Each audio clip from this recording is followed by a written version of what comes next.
Russia has recently proposed a significant revision of maritime borders in the Baltic Sea.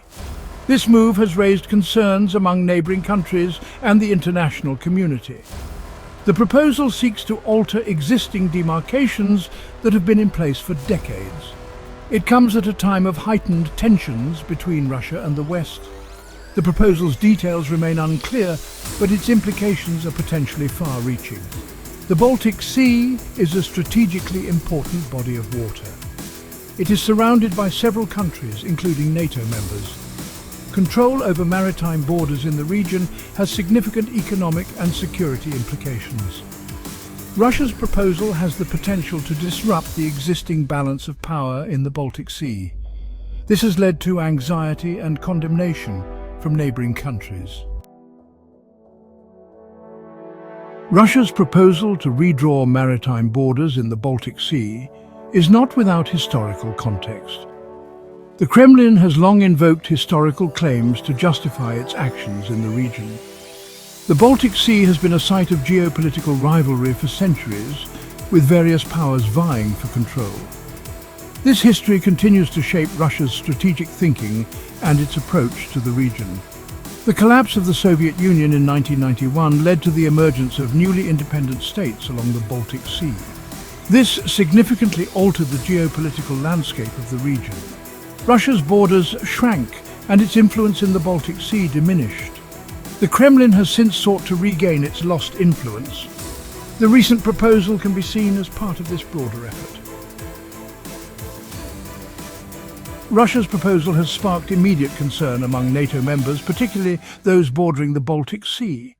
Finland and Lithuania, both sharing maritime borders with Russia, have been particularly vocal in their opposition. They view the proposal as a direct threat to their sovereignty and security. Both countries have pledged to defend their territorial integrity. Finland, which shares a long land border with Russia, has a history of cautious relations with its powerful neighbour. The recent proposal has heightened anxieties in Helsinki. Finnish officials have called for a strong and unified response from the European Union and NATO. They argue that Russia's actions represent a challenge to the rules-based international order. Lithuania, a staunch critic of Russia's foreign policy, has condemned the proposal in no uncertain terms. Lithuanian officials have described the move as illegal and provocative. They have called for increased NATO presence in the Baltic Sea region to deter further Russian aggression. At the heart of the current dispute between Russia and its neighbours lies the complex issue of international law governing maritime boundaries. The United Nations Convention on the Law of the Sea, or UNCLOS, provides a framework for resolving such disputes. However, its interpretation and application are often contested, particularly in politically charged situations. The UNCLOS establishes the rights and responsibilities of states regarding the use of the world's oceans. It defines maritime zones, including territorial waters, exclusive economic zones, and the continental shelf. The Convention also outlines procedures for resolving maritime boundary disputes. However, it lacks enforcement mechanisms, making its implementation reliant on the goodwill of states. Russia's proposal challenges the existing maritime boundaries in the Baltic Sea, which were established based on agreements reached after the collapse of the Soviet Union. These agreements were based on principles of international law and were intended to ensure stability in the region. Russia's attempt to unilaterally revise these boundaries raises serious concerns about its commitment to international law. The situation in the Baltic Sea remains tense, with the potential for miscalculation and escalation.